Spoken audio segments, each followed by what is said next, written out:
theory, performance, rhythm, harmony, line and form, acoustics, notation, orchestration, neurology, and perception. These are the keys to understanding music. To play or write a strictly diatonic piece of music in C major is easy on most instruments, but in particular on the piano keyboard because we just have to use the white notes. But the minute your music starts getting more complicated and you start using the in-between notes, which on the piano keyboard are these black notes, well, now we need names for those notes as well, and that's what we're going to take a look at in today's video. The guitar and bass and other type of lute instruments can easily show off this chromatic scale. On these instruments we have frets, and each one of these frets divides the string into smaller and smaller proportions, and each one of those frets puts the pitch of the string up one small step, or one semitone. And if I play the open string, and then if I play the note one fret higher, it's one semitone up, and then another semitone. And if I go up for 12, I end up one octave higher than where I started. And this is the same for all the strings. And the way the bass works is you go up 5 semitones, start on a note and you go up 5. And then that note is the same as the next string. And then you go up another 5. And that takes you to the next string. And so in one hand position you have a chromatic compass, which is all the notes of the chromatic scale, for about an octave and a half. So by the time they had figured out this whole chromatic compass and the 12 notes of the octave, they had already figured out the names of the notes, which were A, B, C, D, E, F, and G. So the way they looked at these in-between notes were as variations of the note, the normal note, that they were next to. So if we take a look at a piano keyboard, if I play the note C, and then right next to it the next white note is called D. Now, first of all, right out the top, when we say C and D, what we actually mean is C natural, D natural.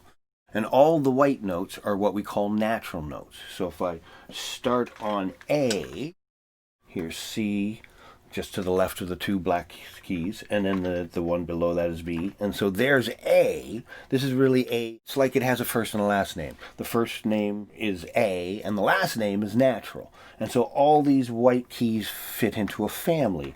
A natural, B natural, C natural, D natural, E natural, F natural, G natural, A natural. But that takes too long to say, so people just say A. And when if somebody says the letter A in terms of a note name, they mean A natural.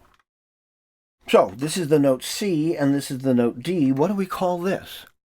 Well, we can look at it in one of two ways. We can look at it as a C going up a semitone, or a half step, or a small step. Or we can look at it as a D going down that same amount, going down a semitone, or a half step, or a small step. And the same with this. Between D and E there is a note, so we can think of it as D going up one or E going down one. There is a reason why we would choose one or another, and we'll get into that later. For right now, all you need to know is this note does have two different names. When we take a note like C natural and we raise it up a semitone, we call that C sharp. We sharpen the note, or we brighten it, or we bring it up. And we use a symbol for that. When we write the note C natural, we just have to write the note. But then if we want it to go up a semitone, we would put a symbol in front of it, which is called a sharp. A sharp is a type of accidental. There are 5 basic accidentals, but 3 we use most of the time. One of them is the sharp. If we wanted to go to this note and think of it as a D lowered, what we do is we call that a flat instead of a sharp. A sharp is when you raise it by a semitone. A flat is when you lower it by a semitone. So we could call this note D flat, or we could call it C sharp. That depends on the context in which we are going to use that note. And that depends on a number of things.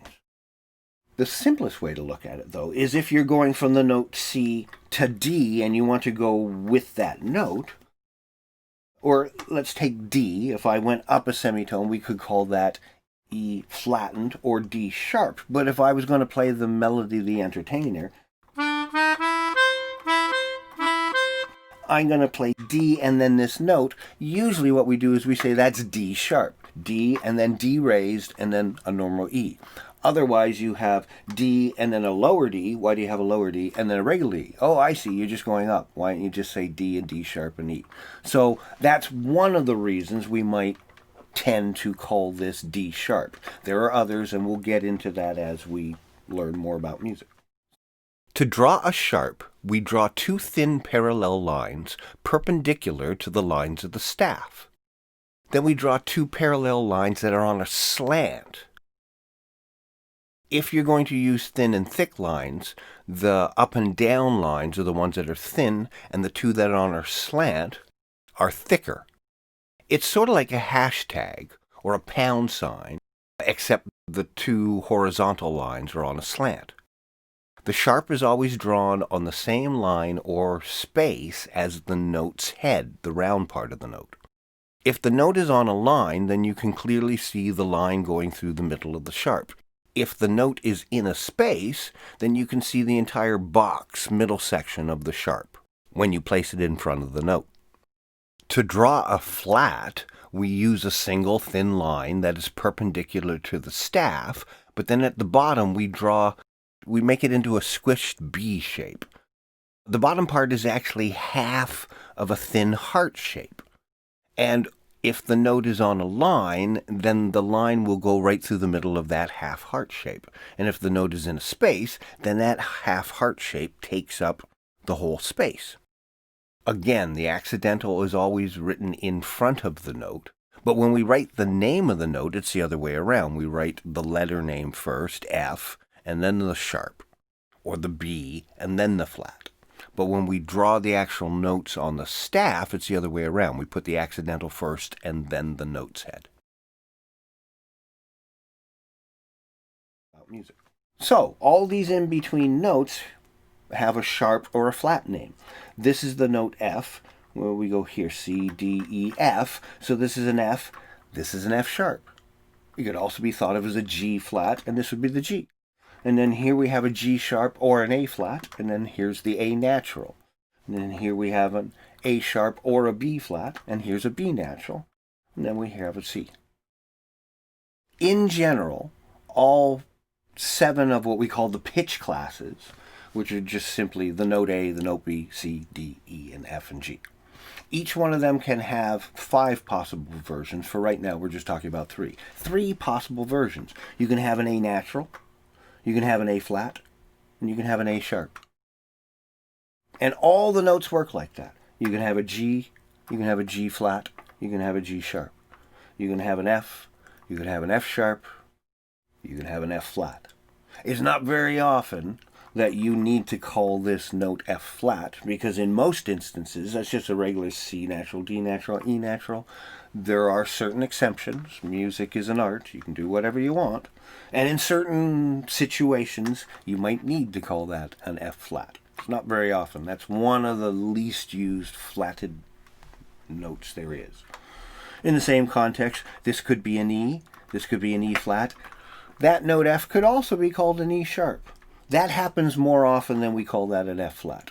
We'll figure that out once we get to keys and key signatures, which is not long. So to recap, the white notes are known as natural notes.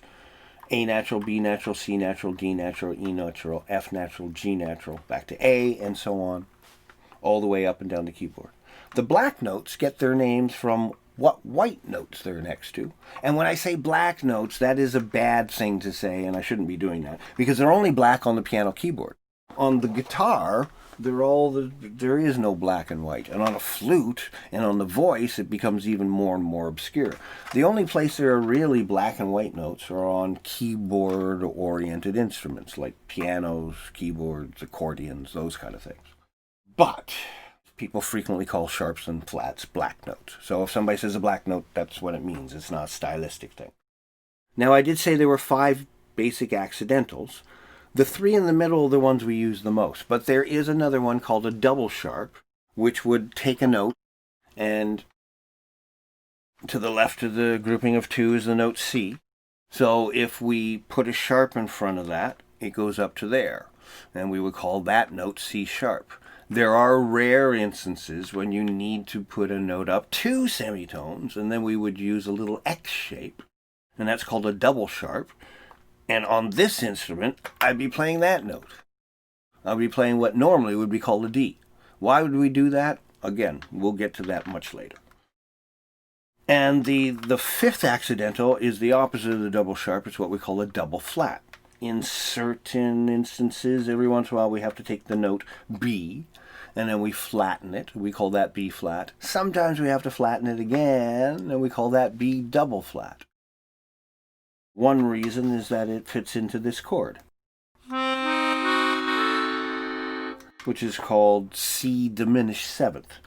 And that's made out of the notes C, E, G, and B. And so in this case, it's a C and an E flat and a G flat. And it's got to be called a B something, so we call that a B double flat.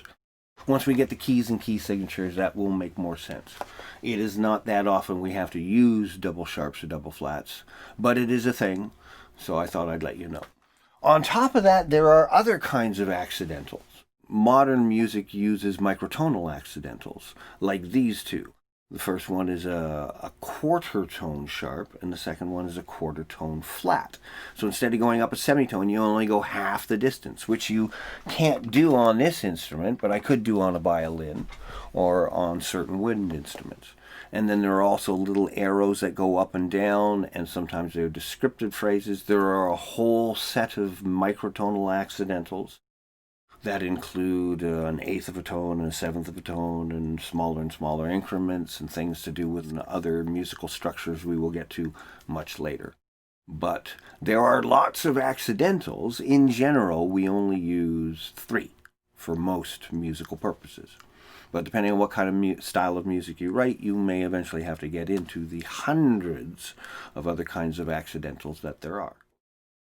So, armed with the shape of the piano keyboard and the concept of tone, tone, semitone, tone, tone, tone, semitone, and understanding that there is one and one only of each of the pitch classes, only one A, one B, one C, one D, one E, one F, one G. The only exception being whatever note you started on, you have to finish on that same note. We can now figure out any combination of notes needed in any key, and therefore write out any major scale. And once we have that melody, do, re, mi, fa, sol, la, ti, do, we can now go to the minor scale, which is the same notes that starts on la. The first big jump in understanding more complex theoretical concepts is understanding which notes fit together in which groups we call a key. And we're going to look at that concept in a video called Keys and Key Signatures. We'll also look at that in a video called The Circle of Fifths, which is a handy little shape, sort of like the piano keyboard, that helps us with the different keys and the key signatures and what notes are in which. So come back for those. Stay safe. See you soon.